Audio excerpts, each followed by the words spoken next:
Okay, welcome everyone. This is the meeting of LIFT. Today is Thursday, January 10th, 2019. It is 6:30 p.m. We will start with the roll call.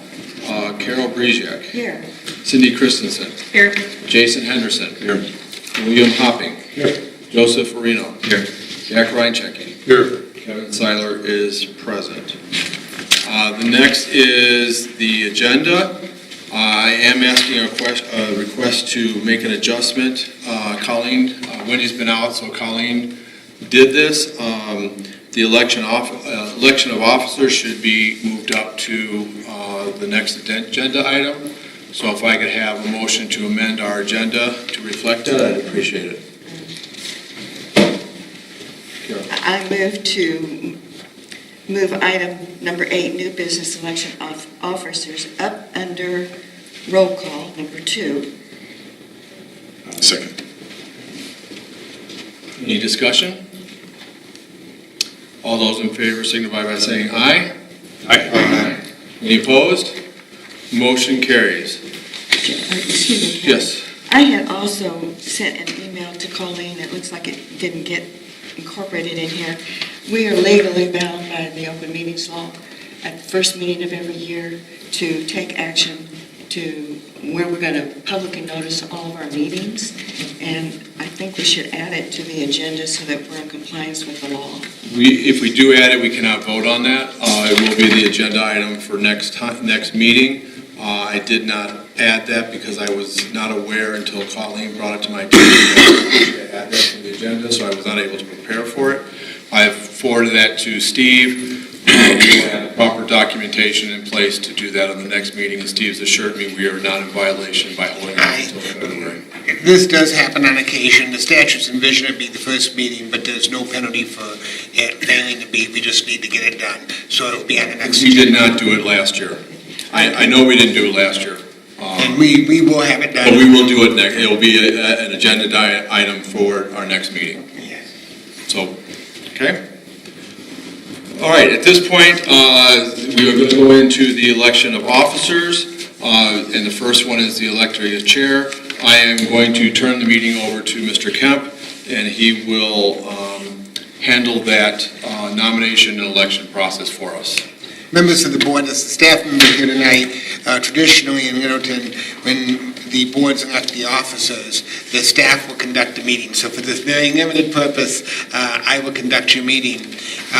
Under the state statute, we will be voting for 2 positions, a chair of the authority and a vice chair of the authority. The authority is not required to have any other officers. And so those are the only 2 officers that we'll be voting for tonight. Now, under the city's protocols and Robert's rules, we will put names in nomination. A name does not have to have a second. It just has to be nominated. Once it appears that there are no more nominations, I will ask for a motion that nominations be closed. If there's only one nomination, then I will ask for a motion to declare that nominee elected by acclamation. And those motions will take a second. And then there'd be a vote to elect the nominee by acclamation. If there's more than one vote nominee, what I would do is I will ask I would take the names in alphabetical order, and then based on that, whoever receives the most votes will be deemed elected, and then we would do the same process for the vice chair. Does any member of the board have any questions? With that, yes. What about the possibility of electing a recording secretary? Would we just move to have that position in place, or? The board under the statute is authorized to have other positions as it so chooses.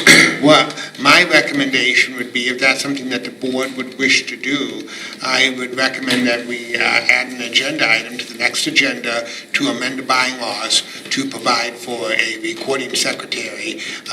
And then if the board adopts that, the board could elect the person to fill that position for the remainder of the calendar year. So if I may, at this point, the position is currently in our bylaws. Since I've been on the board, we've chosen not to fill it, and I don't recall what the discussion was. It's not an elected, it just says the board will appoint one. Because that could also be a paid position. And I did plan on putting that on the agenda for the next meeting to have that discussion and how we want to move forward with that. Does any other members of the board have any questions before we start nominations? With that, the first position that is open for nominations will be the position of Chair of the Authority, and the position serves a one-year term until the next calendar year organizational meeting. And with that, I would entertain any nominations for Chair of the Authority. I'd like to nominate Kevin to continue. We have a nomination for Kevin Seiler. Are there any other nominations for Chair of the Authority?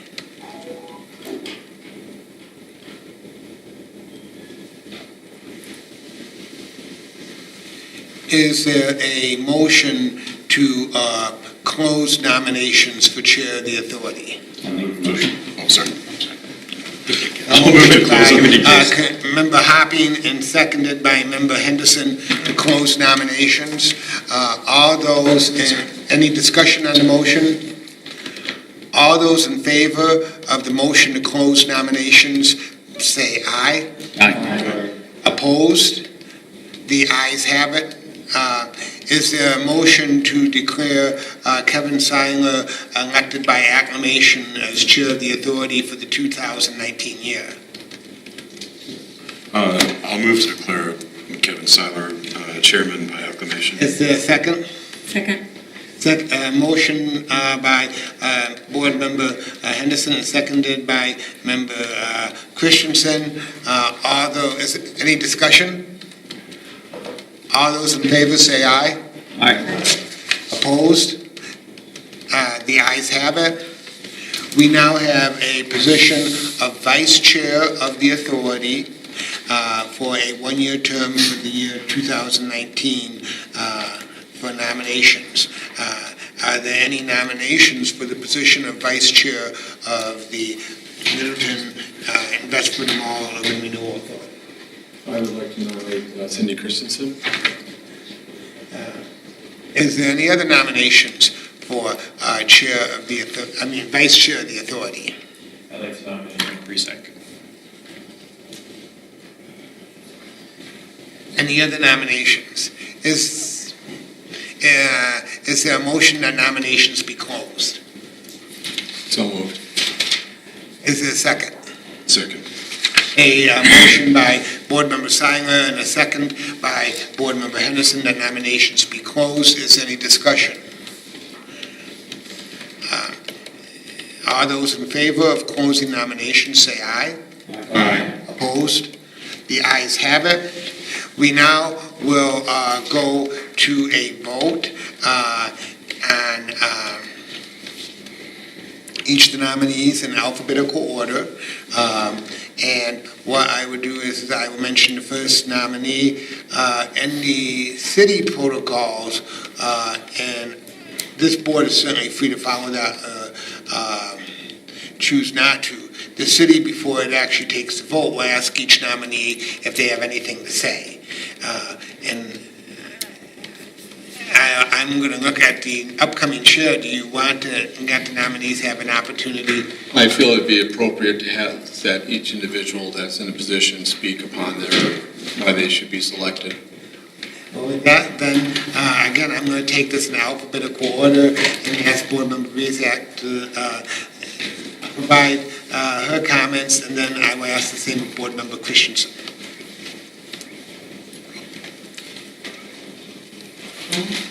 I think we all pretty much know each other here in our history. I've been involved in the Live Board for,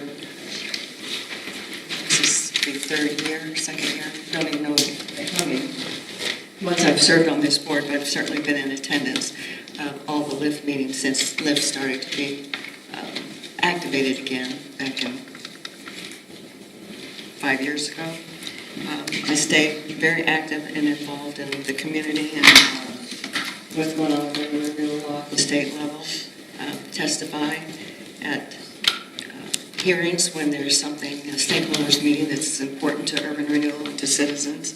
I think I have demonstrated my awareness of the law and the set of unusual circumstances that we have in Littleton for working with urban renewal.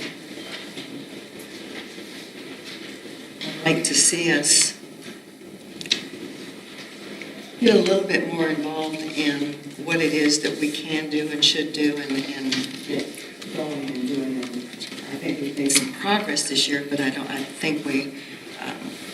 think I've mentioned a few times that we need to have a study session so that we can really come together as a group and understand all that we have to deal with and how it relates to the urban renewal law and see if we can't take a few steps forward. One of my primary goals would be to get the other stakeholders at the table as part of the LIFT board, according to House Bill 1348.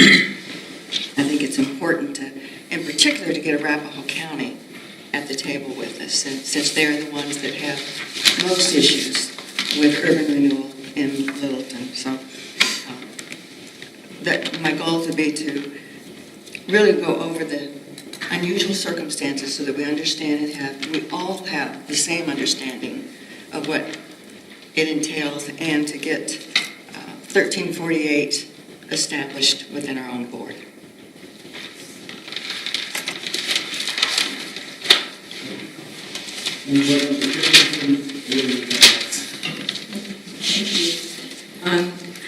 I would just like to say that I think that because I have a background in facilitation and public relations and in marketing, I think that would be helpful to the board.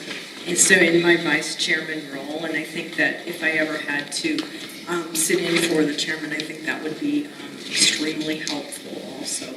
I just wanted to say that in previous jobs that I have had, I have testified on behalf of urban renewal when it was being attacked at the legislature to make sure that we could move forward in a lot of projects that we do. And it just so happened that I was working in downtown Denver, so it was with the Denver Urban Renewal Authority that I actually went to bat at the legislature so that they could keep working on the great projects that they were working on.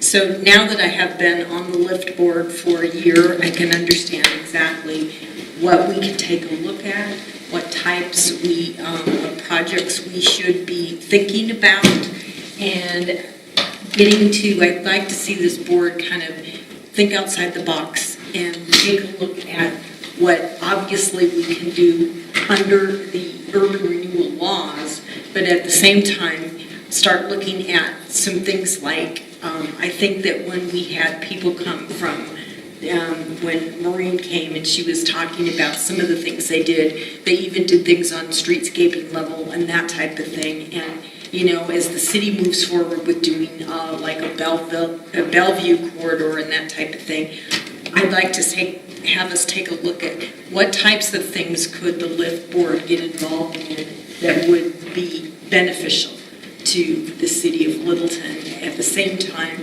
looking at, I think that, we've got one area, but we should be looking at more areas in the city that maybe we can look at. There's a blight condition there, and maybe we can move forward with some actual projects that would help the city and move forward and have some really good-looking projects that would be beneficial and move us forward.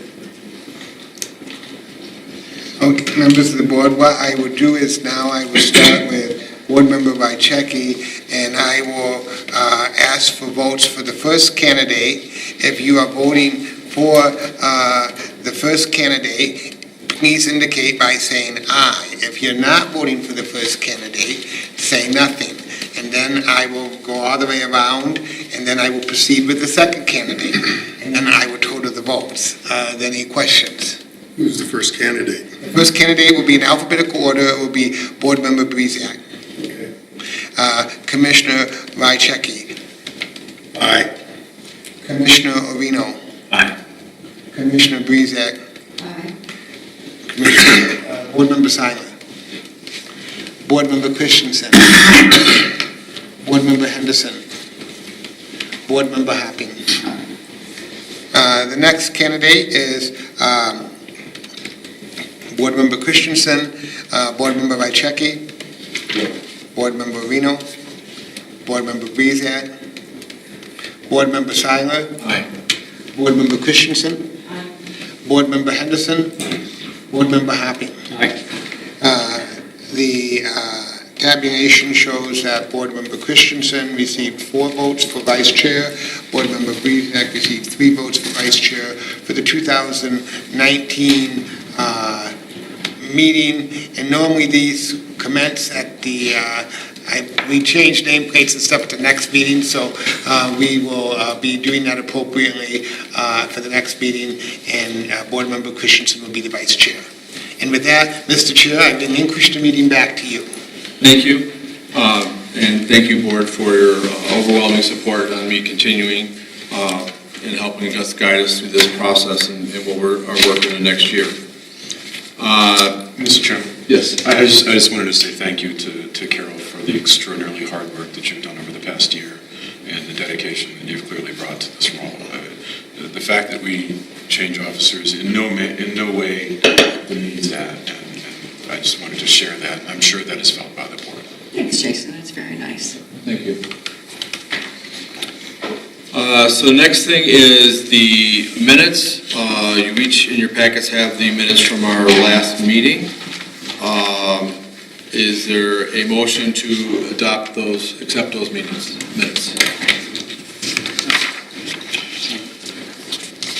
I have a couple of questions. That would be discussion. Okay, sorry. Jump the cow. I do too, so. Is there a motion to accept the minutes? I'll move to, go ahead, Jason. I'm so sorry. No. Yeah, we both love to move the same things. I move that we accept the minutes. Is there a second? Motion has been Yes. made and second. Is there any discussion? Since Mr. Hopping seems eager to share his thoughts, we will turn the floor to him. Just a couple of things. On the first page of the agenda, which was attached, I'm sorry, I'm looking at the wrong page. On the minutes, line 2, it says December 10. The meeting was actually on the 13th. And that same error is made on the flip side of that page. It says agenda. Each page, the heading. Yeah, the heading. And then on line 10, it says Breezak moved to approve the agenda. Motion was seconded by Rychecki. I think that should be after the roll call and before the minutes. Because we don't have in here, nor do we have on the agenda, a line for approval of the agenda. Correct. So Yeah, and I don't think the agenda got approved the last time. it may not have, I don't. I actually went back and looked at the agenda on that. I remember, I did this right after the meeting because I left within almost 24 hours after the meeting for the entire month. And noticed that there was a little discrepancy there. What I really wasn't sure about, to be honest with you, is who offered the second. And it would be helpful if, when motions are made and seconded, if we verbalize it, because I don't hear it, because I'm doing this, and I think, oh, I'll get it when I listen to it. But when you listen to it, you can't get it either. I can double check that, Bill, but, let me look and see if I've got. Was that it, Bill? Yeah, that's it. So I do have, we start off spelling my name correctly. Oh. But then on line 40, 58, and 75, it's misspelled. And then we go back to spelling it correctly on line 101. Okay. So just the 3 places? Yes. All right. Yes, on those 3 spots. So, I'm trying to double check the, Yes, I did. December 13th, there was no agenda. I may not, because it wasn't on there, I probably skipped over it, so we'll strike. So, can I have a motion to, we need a motion to amend the minutes that the date be corrected to reflect December 13th, that the agenda, the line on 9:10, strike anything on the agenda because that discussion did not happen, and then correct the spelling of my name on line 40, 58, and 75. Clarification on the motion, are we changing the word agenda to minutes? That probably is the minutes. Yeah. Yes, that is the minutes. Thank you. So do I have a motion for that? So moved. Is there a second? Second. Any discussion on the second motion? Very challenging name.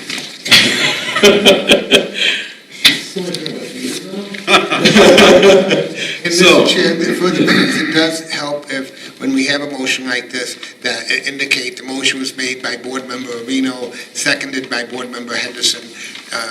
We try to get all of our boards to do that because we find that it really does help in the minutes.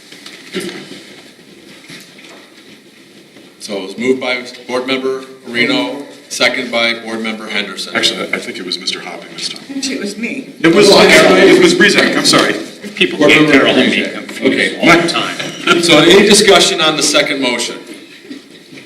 Hearing none, those in favor of the second motion, please signify by saying aye. Aye. Any opposed? Now, because you've amended the main motion, now you need to vote on the main motion as amended. Yes. So now, we're now going to take a vote on the main motion as amended, Moving the minutes. moving the minutes.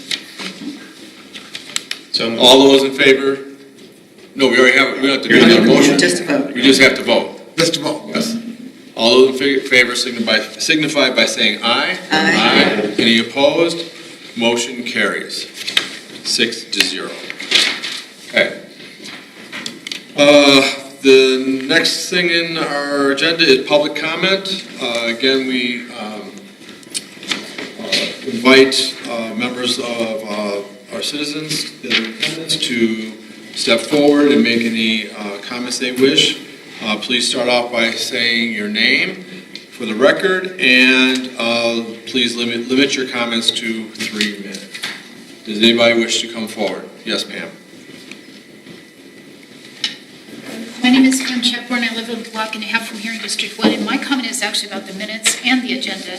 It would be nice if the public comment was before the minutes, because if we have a correction to the minutes, it'd be nice for us to see them.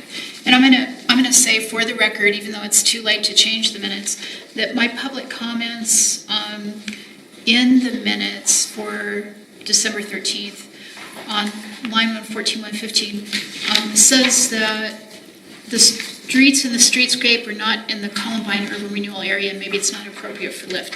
I think what I was saying is that Ms. Knufinke has spoken on that several times, or a couple of times at least, and pointed out that the streetscapes may not be included. And I wanted Lyft to get a legal reading on whether streetscapes were included or not. I believe that there's other language that's very specific about what's included for urban renewal action, what's not.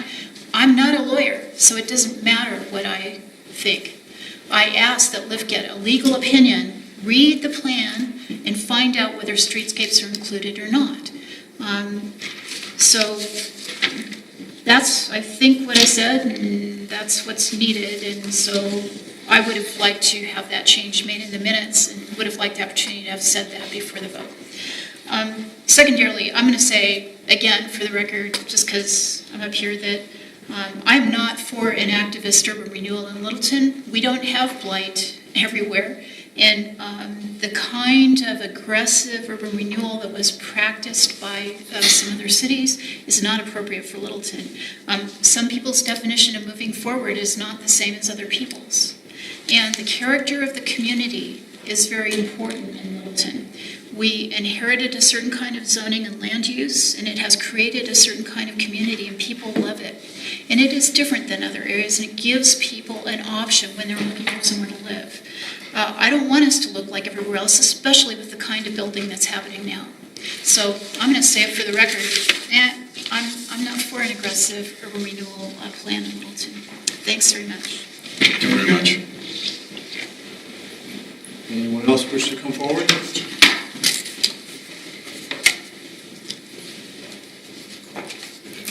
I wasn't planning on speaking. Jeannie Erickson.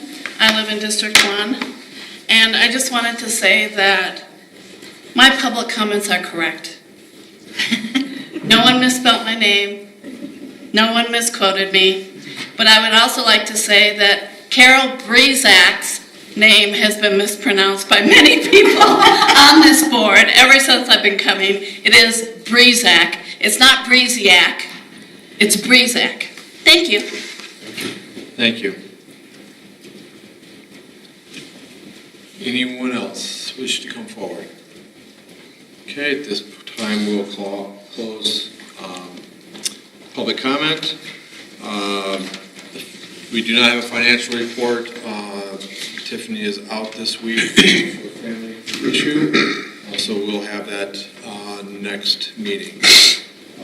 Committee report, we'll now turn this over to Jack and Company to talk about the applications document. We didn't meet. Carol was out of town. I was on my deathbed.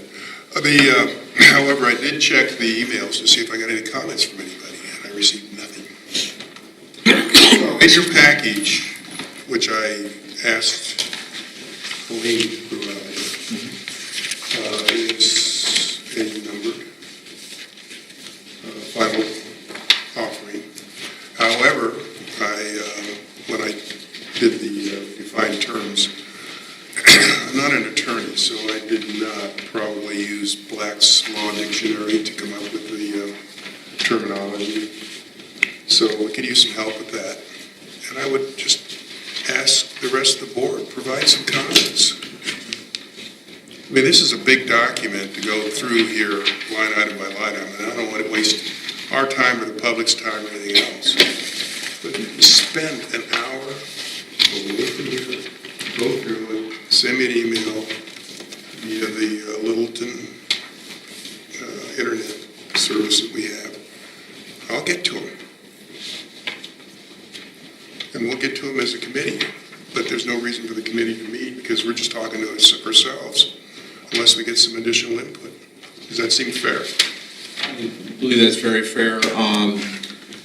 I will ask the board to take Jack's comments seriously. I do. I'll be free to admit that I've not taken the time that I should have to start reviewing that document.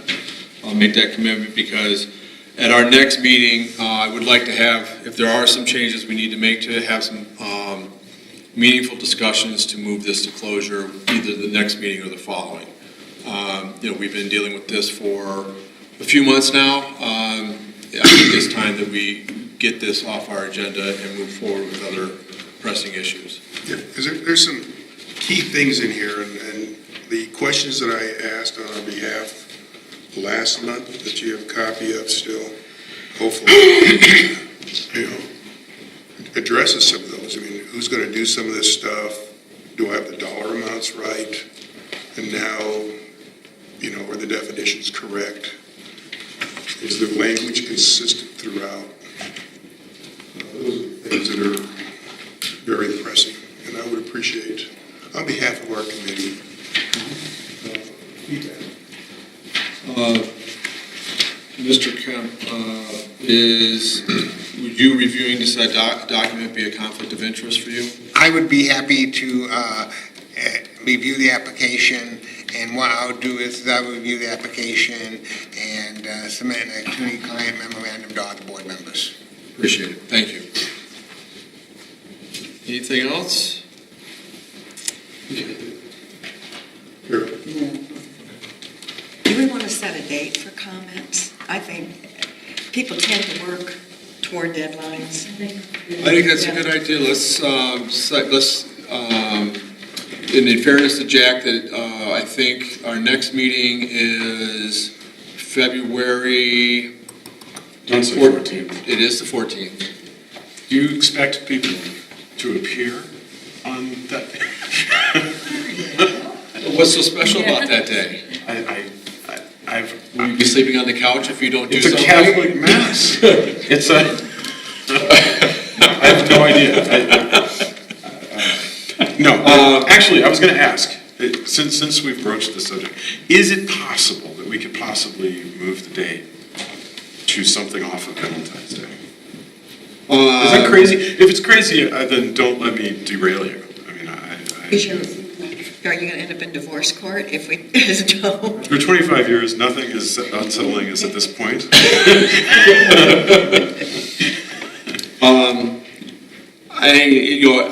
Our bylaws do state that we always meet the second Thursday of the month.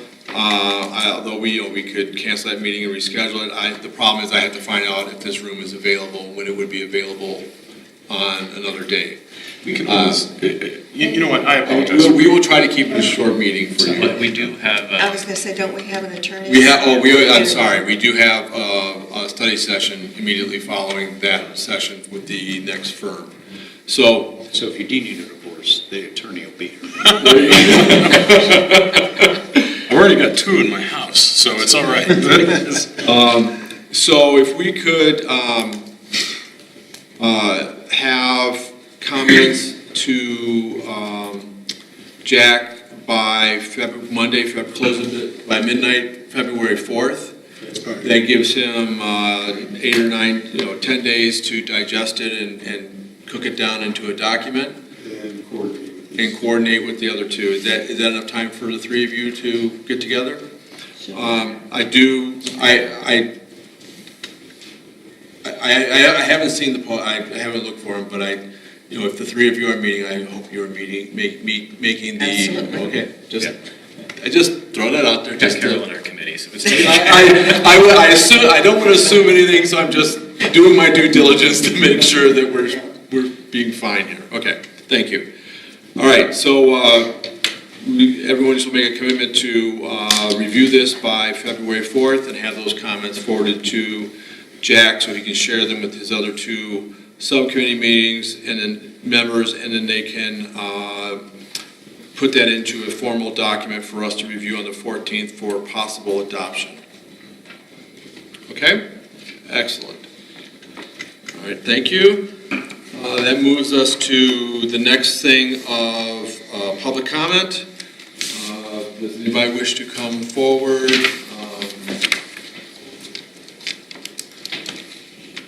Seeing no one who wishing to step forward?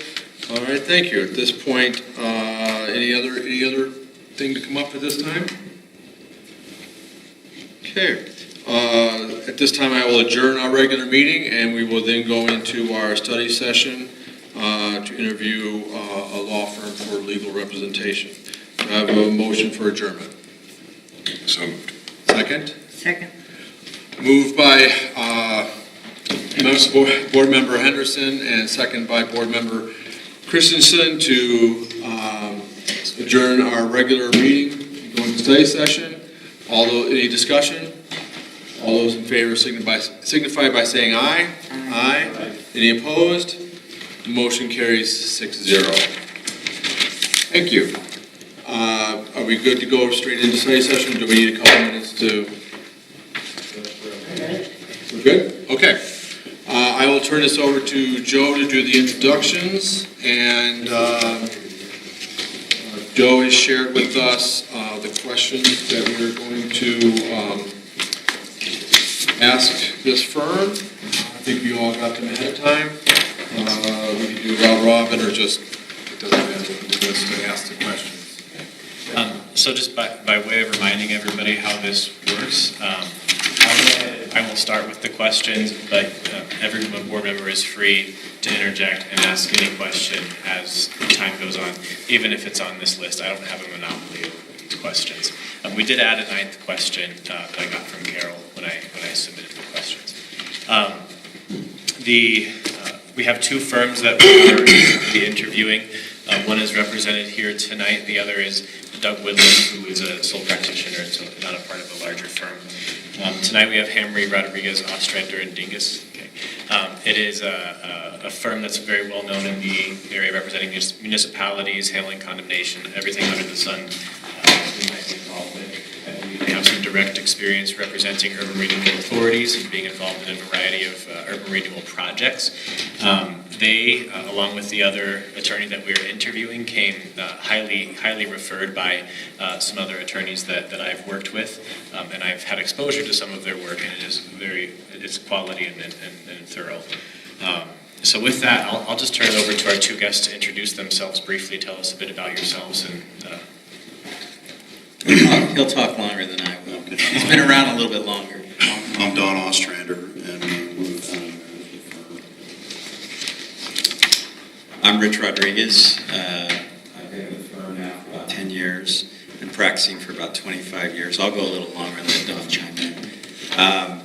Originally from California, I came out here after I finished law school and got into doing government work in Adams County. And I was an assistant county attorney there. So that was my first initiation into government practice. And then transitioned to a firm and did primarily municipal law, representing municipalities like Littleton. Didn't represent Littleton, but Town of Frisco was one of the big clients. City of Lafayette. We were outside general counsel for those municipalities, and so we handled all of their litigation work. My work was mostly involved in eminent domain, land use, land planning, both from a transactional standpoint and a litigation standpoint.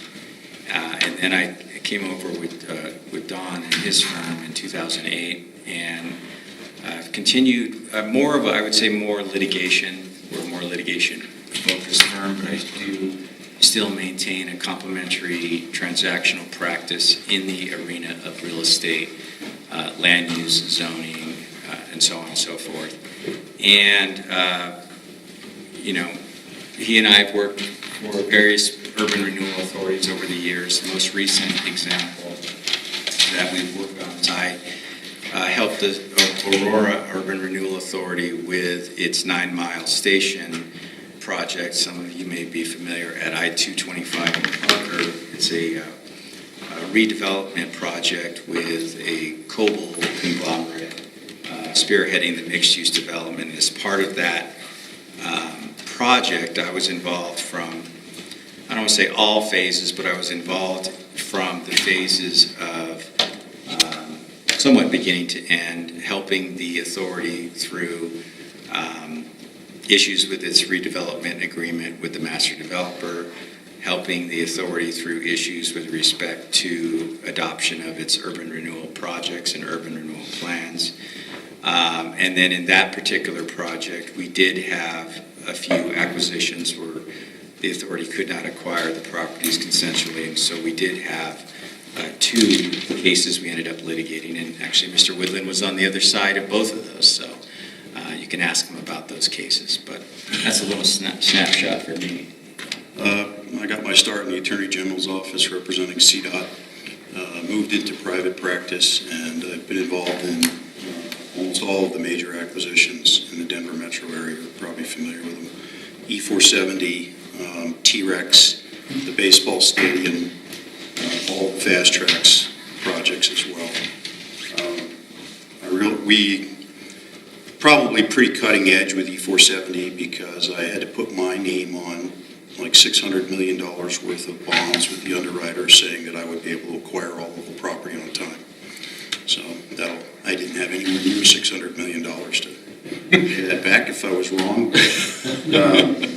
I've done a fair amount of the urban renewal projects in town that you're probably most familiar with is the Sheridan Riverfront project. I did that. That acquisition probably had just about everything you can think of in it. I negotiated, or helped negotiate, it was a team obviously, negotiate the development agreement with Miller Weingarten, and Doug Woodland was Miller Weingarten's attorney, so he knows how to do it from that side as well. I did all the acquisitions. That project required the removal of some 400,000 yards of former landfill material that was generating methane to explosive levels. and was actually threatening to leach into the river. So we took care of that. And we also, we are well-known as specialists in relocation because that project required the relocation of some 36 different owners as well as over 150 tenants that were on the outside storage facility that was there. I've done, I'm trying to think of all, urban renewal. I did the Aurora City Center project at 225 in Alameda. Again, that was a Miller Weingarten project where I had to negotiate the redevelopment agreement with them. We get hired from time to time to consult with certain urban renewal authorities that already have council. So most recently, Arvada Urban Renewal hired us, even though they already have council, to look at a particularly difficult property and come up with some ideas on how to do it. And we were able to help them through that process. So when it comes to eminent domain, I've probably done as much or more than anyone that's currently around. The one that I'm going to get to brag about, I hope in the future, is Boulder hired me to condemn all the Xcel Energy facilities. And of course, that'll be Rich helping me and a whole bunch of other people helping me. But we're only $400 million apart. So.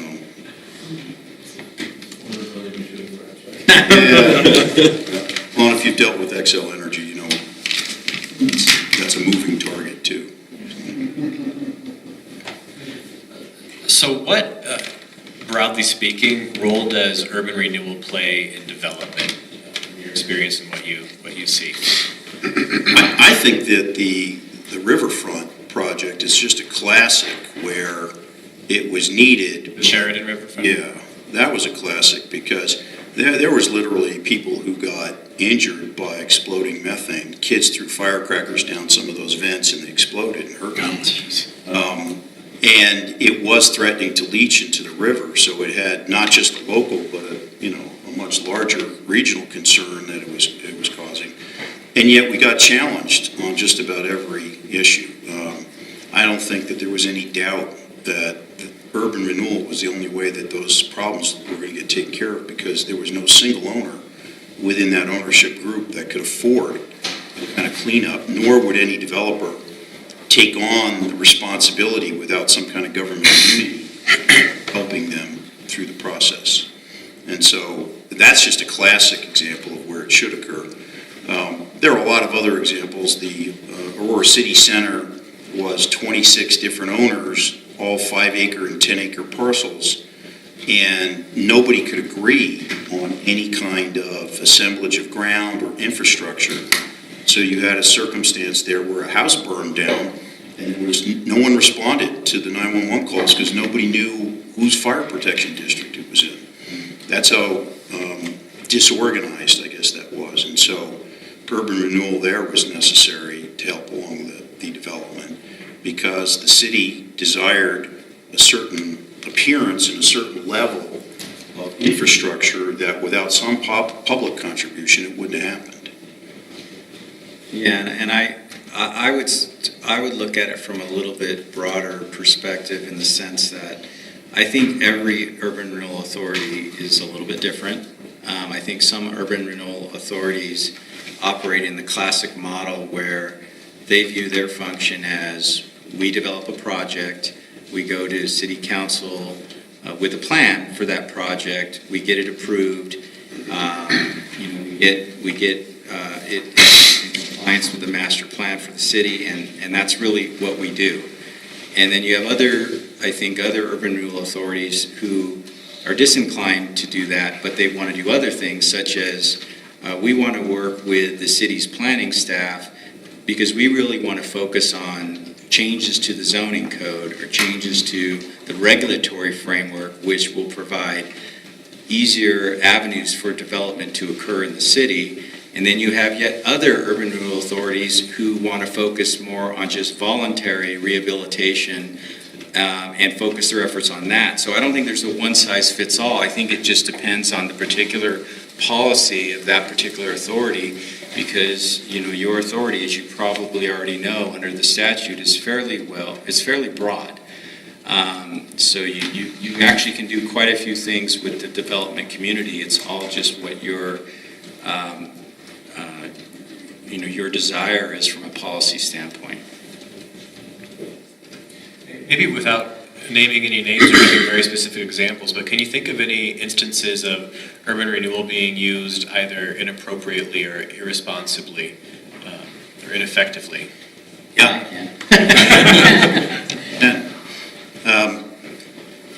Well, I have to tell you, it depends on whose side you're on, but Westminster ran into some big problems with some of their urban renewal because they had a certain desire for increasing tax revenue, and that really drove some of the decisions they made, and yet the owners that had the properties, I should say, they kept their properties up, and they fought the blight determinations, and they fought the acquisition.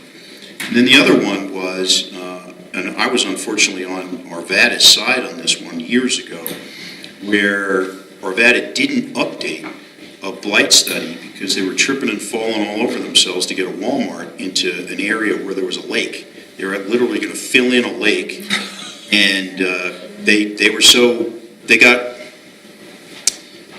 I hate to say it, but I think they got pushed around by Walmart because, Walmart was a bigger, better, revenue generator back then than maybe they are now. But that even now they're big, but they were big back then. And if you could get a Walmart and keep another Walmart out, or another big development out and get it into your municipality, that was a big deal. So they made decisions that I think didn't really look at it from a redevelopment and blight elimination standpoint. They looked at it simply as revenue.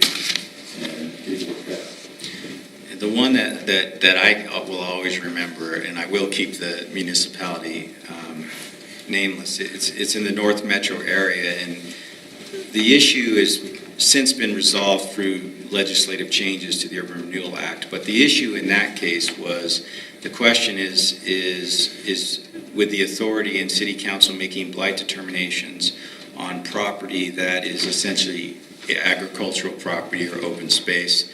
And in that particular case, I actually represented the landowner, and so we litigated the issue whether or not that agricultural area was truly blighted or could be determined to be blighted. And so that was an instance where I would say that there was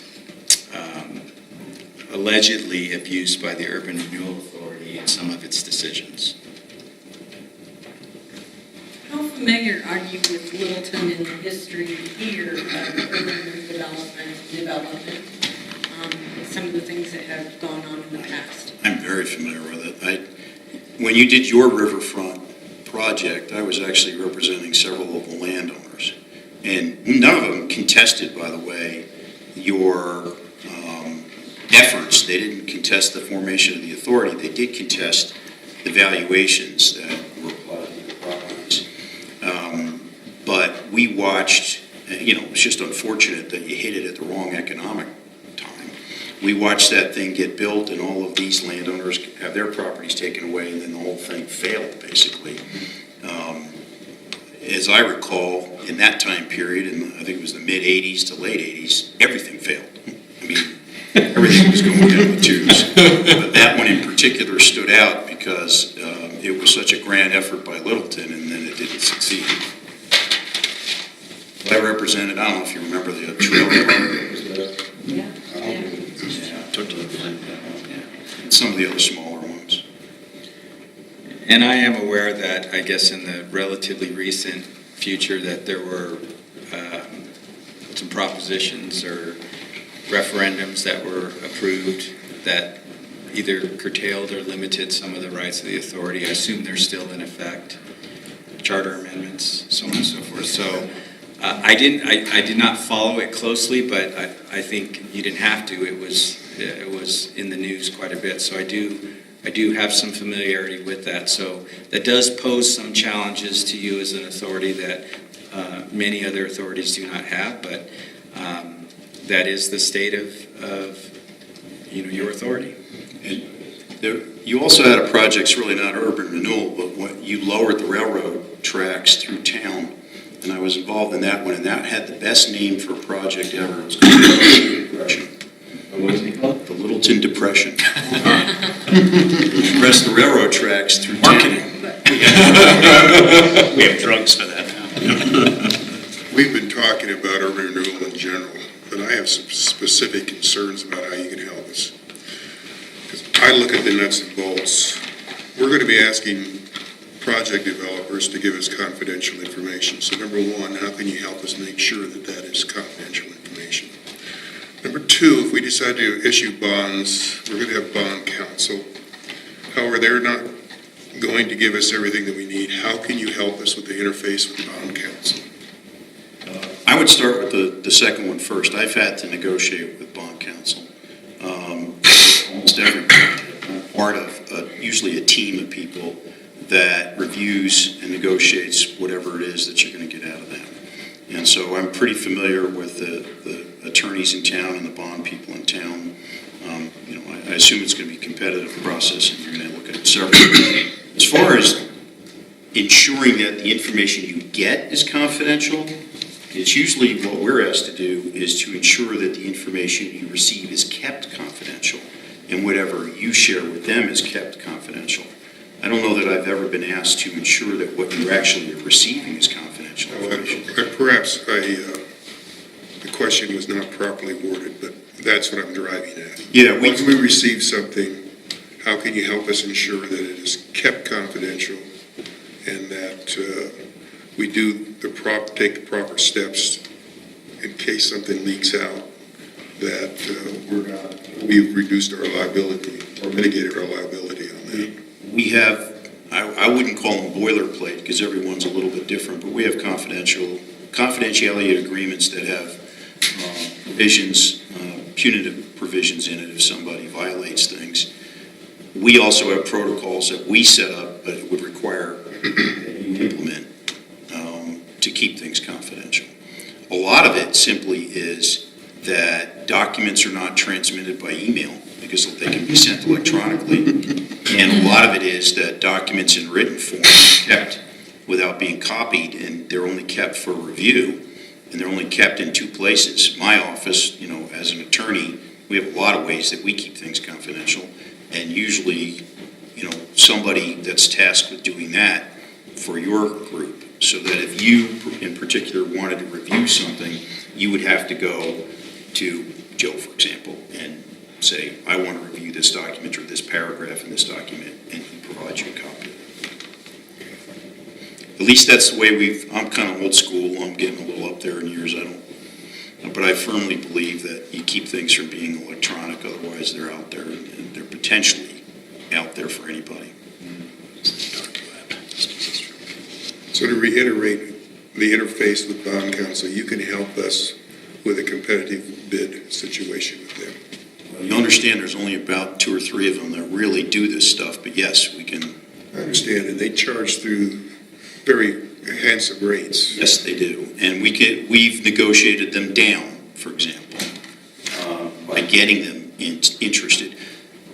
You also have to remember that the bond people, the better the project and usually the better the developer, the more eager they are to work on it and the better deal you can cut. We have the same deal with the underwriters and the trustee. Dealt with all of us. Okay. I said I had to put my name on the bonds when they did E470 and T-Rex. I signed saying that I would be able to get all of the assets they needed, all the right-of-way they needed within a certain period of time. So I read everything very carefully, and I dealt with those people. So I think what we'd be looking at as far as the role that your firm would play is we've seen some other authorities do where Mr. Kemp, the city's attorney, would continue to advise in whatever capacity he can, be it governance or some other areas where there might not be a conflict. And you would step in as special counsel in some other areas, especially when there is a conflict. Is that the sort of arrangement that you've worked with before or that you're comfortable with? Yeah. So Sheridan, the example in Sheridan would be Jim Winholtz, who's since passed away, was their general counsel for both the city, and then his firm also acted as general counsel to the urban, well, in that case it was called a redevelopment authority, and then we acted as special counsel and we were given a scope. And from time to time, that scope would change. Rich does more or less the same thing for Aurora. So he has to attend city council meetings from time to time, but usually the city attorney's office is handling what I would call the day-to-day activities or the month-to-month activities. And then, just practically, and it's total hypothetical, but if you were in attendance at a meeting and Mr. Kemp offered an opinion that you believed was either incorrect or not in our best interest, what's the method you take to go about addressing that issue? Put him in a headlock. Squeezing until he changes his mind. You know, it usually, first of all, we never would be bickering in public. That it wouldn't work that way. If he came up with something that I thought was wrong, I probably wouldn't say a word until I had a chance to speak to him about it privately and just say, you know, here's my concern, and I would lay it out for him and give him a chance to respond. I don't think it's professional to play out disagreements in public.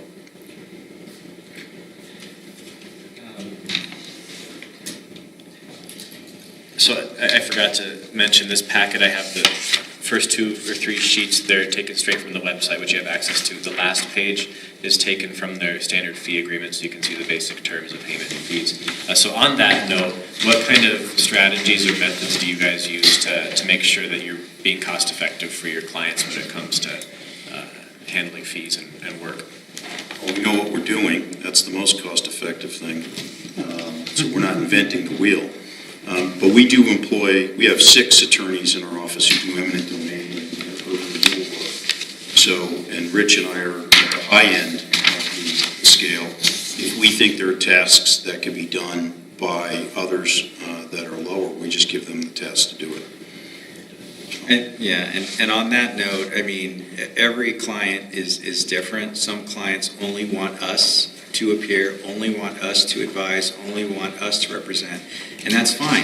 We're comfortable with that. Others will say, hey, I want you to push down as much work to the lower level attorneys and paralegals. We're okay if you send somebody in your place to this meeting rather than you. We would prefer that. Of course, we wouldn't send anybody unless we felt that they were prepared and qualified and competent to answer your questions. But really, we're flexible in that regard. But obviously, in an overall goal, our goal is to provide you effective legal representation at the best possible price. And so, you know, we are always looking with an eye towards providing that service, the service that you expect and demand, but appropriately staffed. Have you reviewed the one urban renewal area we have? I did read through it. Okay. So, and most of us are new to this board. There was a big shakeup about 3 years ago when City Council decided to end 3 of the 4 urban renewal areas. In some ways, as I've come to learn about urban renewal, the process kind of got the cart in front of the horse. You know, usually you come up with a plan and a development, or you got an area, and then you go through the whole thing of declaring if it's blight, and then go into urban renewal zone and develop the project from there. Well, they said, okay, we've got this issue, that we see issues in this area, we're going to make an urban renewal area zone, and now start figuring out what we're going to do. What we've been trying to figure out is, what are we going to do? The one major property owner self-blighted it from all practice 5 years ago. I didn't renew leases. A little over a year ago, there was a fire on the property, so he finally had to tear it down.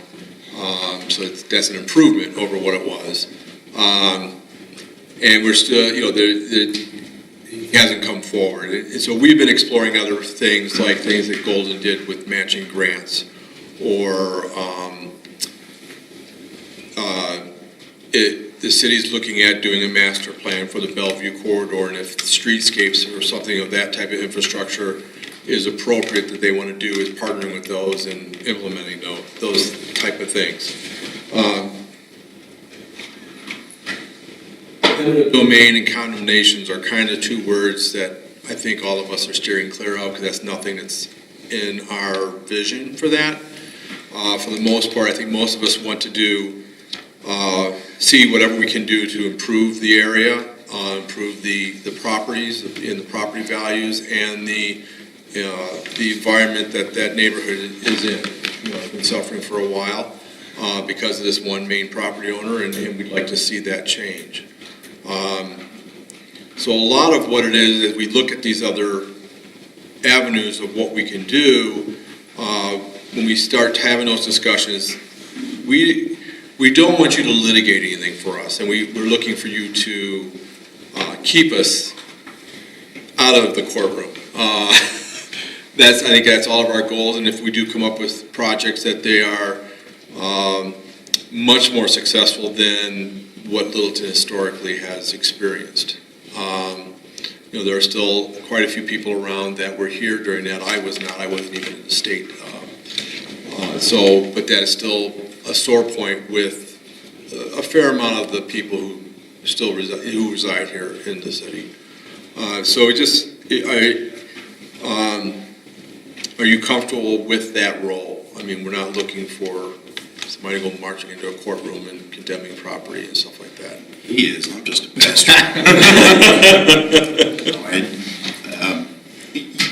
Here's the problem. You're probably asking for legal advice right now, and I'm not sure that in a public meeting you want me to give it, but I can tell you that. I'm not asking you, no, if you're comfortable with that role, providing us advice in those areas, that's what I'm asking, you know, because it sounds like a lot of what you've been talking about is eminent domain and condemnation, which is not on the table here. It's not even being discussed. And we're going to be looking for opinions on, okay, if we do this, what can we do within this realm of this project? That may not be the typical partnership with a developer on a typical urban renewal project. We're looking for some of these other things that we can still do that are still within statute, but what are the limits of that? That's what we're going to be asking for advice for, I think. That's the example I just gave you with Arvada, where they called me and asked for some strategies that they can employ short of condemning. So we do that fairly routinely. In fact, Rich handled some with Aurora, where we just did the same thing. I think it can be done, and I guess I would make the recommendations I would have in that regard privately. I would tell you what it is that I think you should be doing, but there's a laundry list. Yeah, and I would say a couple things to that. I think this comes back to the earlier comment I made about each authority being different and what their goal is and what they're trying to accomplish. And certainly, if your goal as an authority, as a board, is to try to come up with creative solutions to rehabilitate areas that need to be rehabilitated without going down the road of acquiring anybody, whether it's consensually or not, yes, we can certainly advise you as to that. We can help you with that creative process. You still have to have a plan, and the plan will need to be approved by City Council, but you don't have to do a urban renewal plan, which I said that's the kind of the standard that some authorities they get focused on that. We've got a plan, we've got a project, and now we get to the point where we need to acquire parcels. And that inevitably at some point, if you cannot acquire them consensually, leads to the eminent domain, but certainly you don't have to proceed down that direction. So I'm entirely comfortable doing that. Frankly, most authorities aren't comfortable doing that. They are more comfortable with the traditional model, but certainly, as I told you before, the authority that you have is pretty broad under the statute. It's something that I'm comfortable doing. Do you have any questions for us? I'm surprised that there isn't more blighted property around here. My sister lives in Littleton, and she just fixed up a house along the park off of Broadway over there. And I thought that, I even looked at the shopping center that you're talking about, I thought I was going to see stuff that looked a lot worse, to tell you the truth. We wind up in our projects, we wind up doing urban renewal and having to be pretty aggressive about it because a lot of municipalities let the properties go a lot further downhill and then realize they have to do something about it. So I think to some extent you should be applauded for getting involved early before it gets worse, because it can get a lot worse. If you think about what that Sheridan area looked like, that was way worse. And his 9 Mile project, that was pretty bad. I mean, they had a shopping center there that had been abandoned effectively, and it had become a homeless shelter, except, it wasn't run by anybody. Unofficial. Unofficial homeless shelter, yeah. And the stuff that, they were pulling the pipes out to try and sell the scrap metal and destroying the property essentially, and it had become really bad. So I didn't see anything like that here. I mean, the Columbine Square property is probably close to that before the fire, and it's believed that the homeless who set the fire in December of 17, right? Yeah, 17. Accidentally, no doubt. Accidentally, of course. They're trying to stay warm. Yeah. So, like I said, there were some other areas, and urban renewal has been a little controversial here in Littleton. So we're trying to move in a more positive direction, in a direction that I think the citizens and the neighborhoods want to see us move in, to move the needle at least in this one area that's been designated.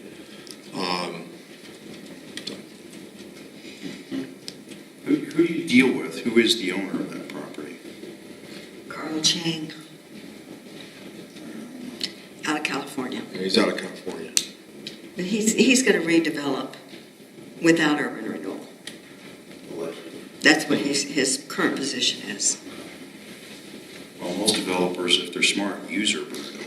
There's huge advantages that they get by doing it. So. I guess I have just a general question. I know that you've mentioned that there's some challenges that you have just in terms of your regulatory framework, and I think sort of the direction that the community is wanting as far as urban renewal. But if you had to pinpoint the one goal or one issue as a board that you would hope to accomplish in the next year, what is that main goal? Or is it too difficult to identify it that way? It's because of various reasons. With Mr. Chang, there's been no outreach from him for urban renewal in 4 years, and I think the board was focused on the traditional partner with the developer, and figure out what, selling bonds and so forth. It's been in the last year, we've started looking at what else can we do under urban renewal. And that's when we brought in Maureen Fair, and she gave us a presentation, and there were 3 of us who attended a session in Lakewood on their urban renewal back in early fall, I believe it was. And it started getting exposed to things like that Golden did, where they, the downtown Golden was designated urban renewal zone, and they partnered with the individual property owners to make infrastructure or structural needs to their buildings. And they did some they also did some streetscape partnerships with the city to improve the downtown area. So those are the type of things we're now starting to look at. What is that? What can we do? And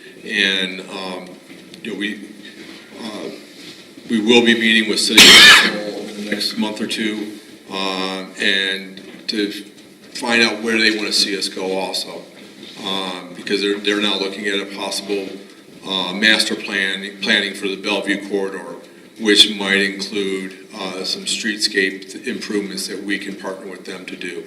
So those are the things. If we start getting into those and those type of agreements, that's when we need separate legal counsel, because Steve will be definitely on the city side saying, well, we would like you to do X, Y, and Z, and then we need you to say, well, oh no, you really can't do X, but you can do Y and Z, or you should modify X, or whatever it has to, the negotiations. We're going to need somebody to advise us. Even though we have two lawyers on this board, neither one of them have extensive urban renewal experience. Kevin, I'd add to that I see it as providing a public or urban renewal enhanced envelope that would incent private development so that all of them work for the benefit of the citizens and get the city to a place that it wouldn't have previously been able to go.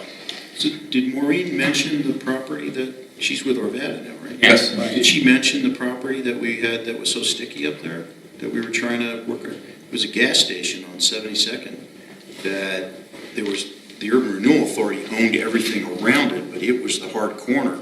And we had to, and they actually were as blighted as anything else, but the gas station itself was very successful. So we actually wound up doing a partial acquisition of that building where we took down, or this is the plan anyway, that it was agreed on, we took down a portion of the building and left the rest of it up so the gas station could stay, the access could stay, but we could work around and get more visibility for the rest of the development and come around it. And we used urban renewal funds to be able to accomplish that without having to condemn anybody. So that's just, that's the example that I was talking about. We're trying to get creative. I don't know if that fits anything that you're talking about, but that's just an example. Nothing's off the table right now. These are things where, again, the previous board members didn't really explore those, I don't believe. And this is recently, in the past 6 months, we started really actively looking at this when we became aware of it. Again, the vast majority of this board, this entire board is only 2 years old. 2 years old, and then there's, we had a few new members in the past year. So we're all getting our feet wet on this and trying to figure how to navigate this situation.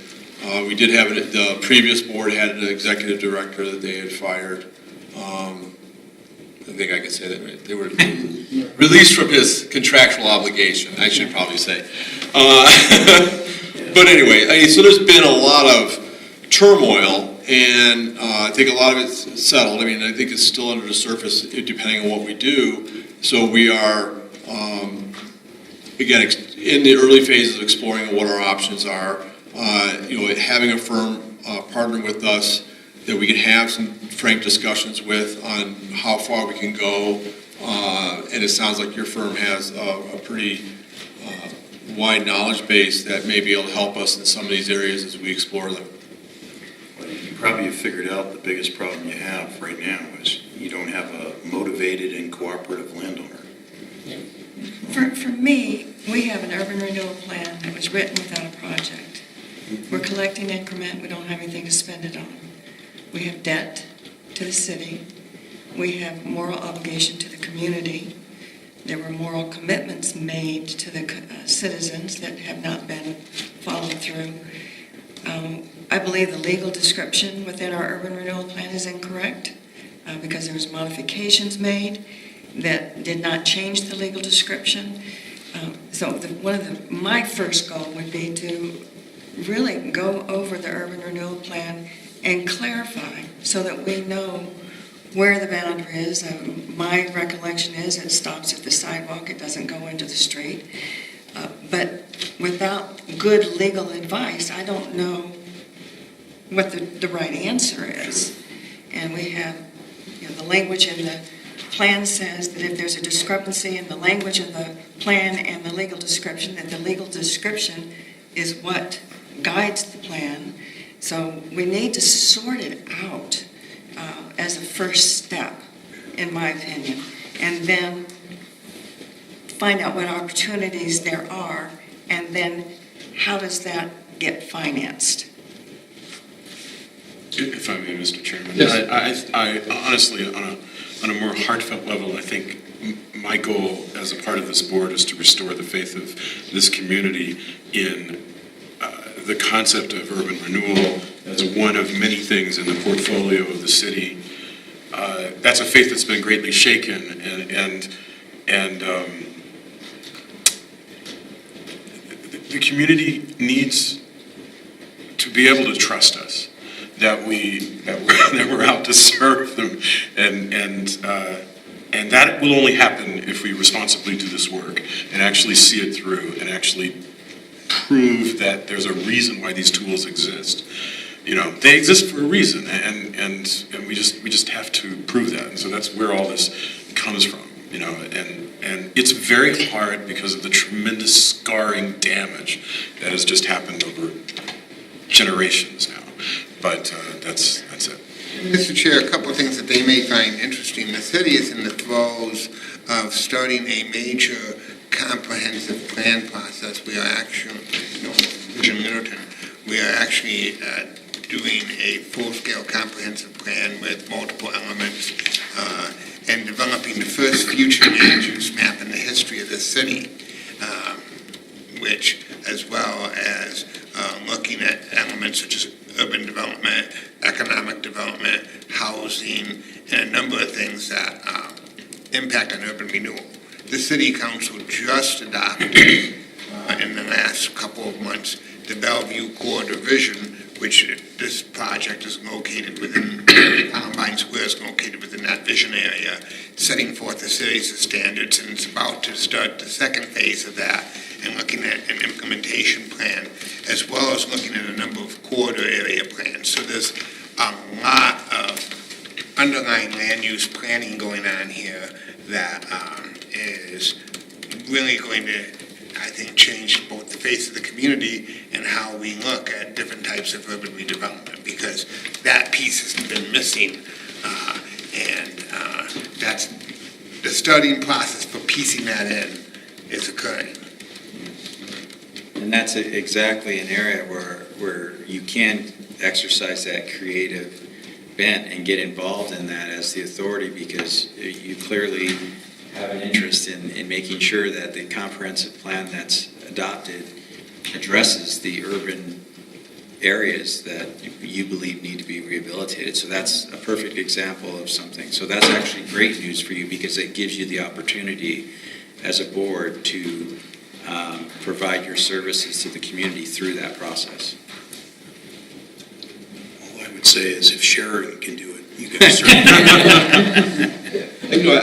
I've said this, in our meetings before, this is just one tool the city has, and we've been charged with seeing if the tool can be used, properly and effectively in this area. And I think, we're trying to meet that challenge and that charge that the city council has given us. There are some things we need to make sure we're doing right. We don't want to do it wrong. We don't want another, riverfront, or whatever. It's called Riverfront. Riverfront. It's called Dish Network. Yeah, it's Dish Network now. I mean, I don't want anybody, 25, 30 years from now, saying four-letter words after they, as adjectives for us. Because, it was a failed experiment. Looking hindsight's 20/20. And, it's really easy to sit back, see where they made their missteps, and we're just trying to learn from their mistakes, learn from others' mistakes, find a firm that's been there involved with cleaning up the mistakes to advise us how to avoid those. Done that. Yes. Mr. Ostrander, you asked what our goal would be in 1 year. We got 7 men and women on this board, and so far you've heard 5. And I will add a 6th or a 7th or an 8th. Can it be in haiku? One of the things that I tried to do is I put myself in the shoes of the developer that was coming in. I've negotiated with the city. I need money from urban renewal. I walk in the door, and we're going to find an urban renewal that's not prepared to accept an application. Not prepared. It doesn't have proper people on staff. Doesn't have the proper documentation.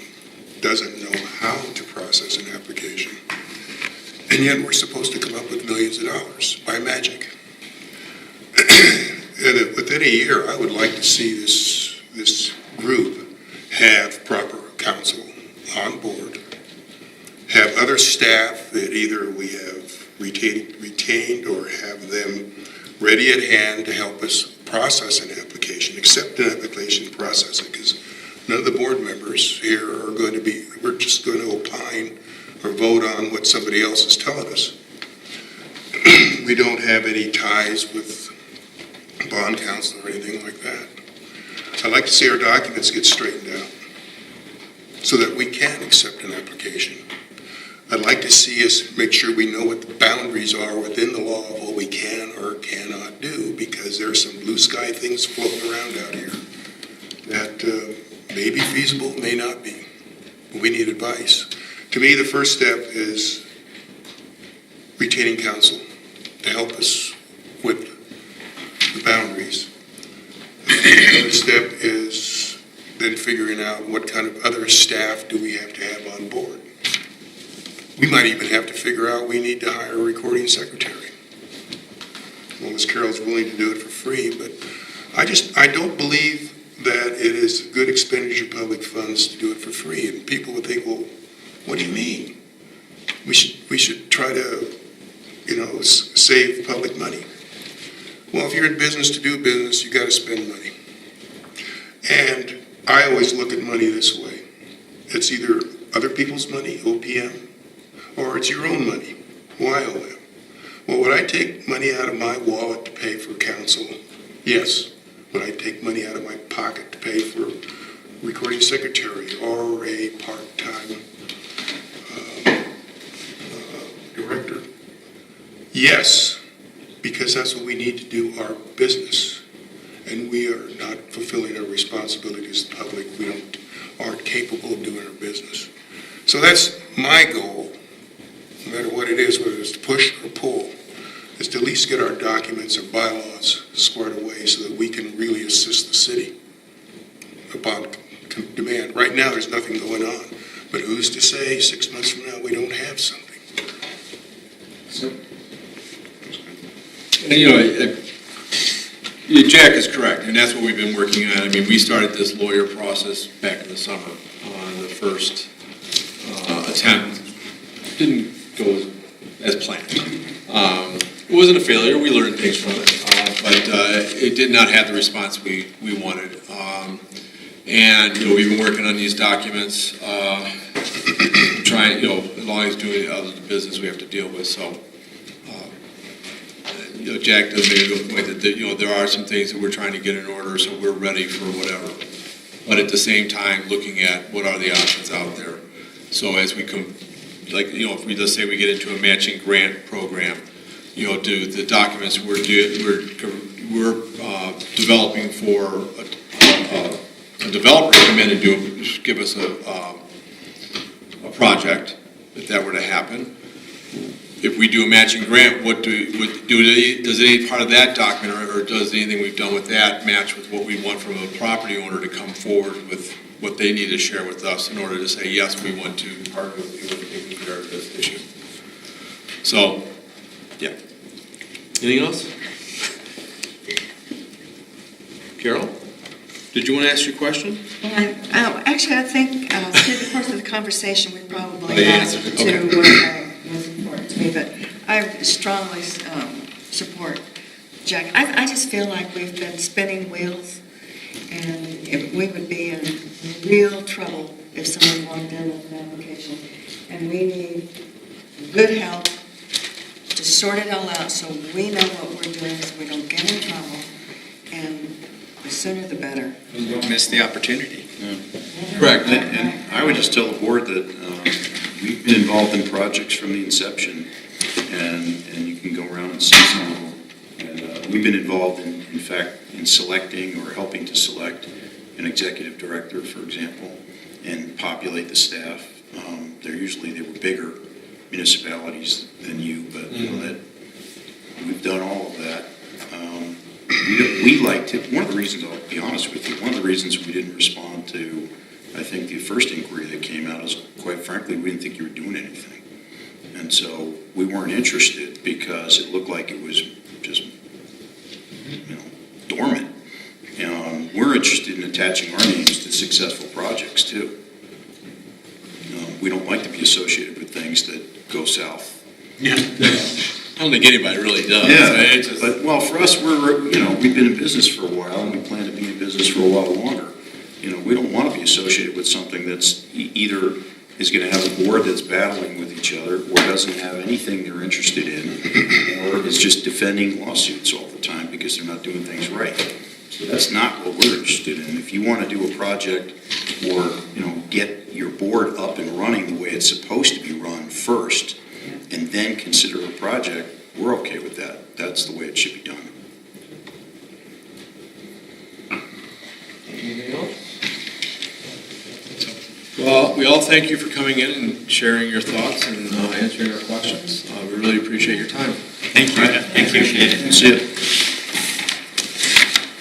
Anything else? Meeting adjourned. Thank you all. Thank you, everybody.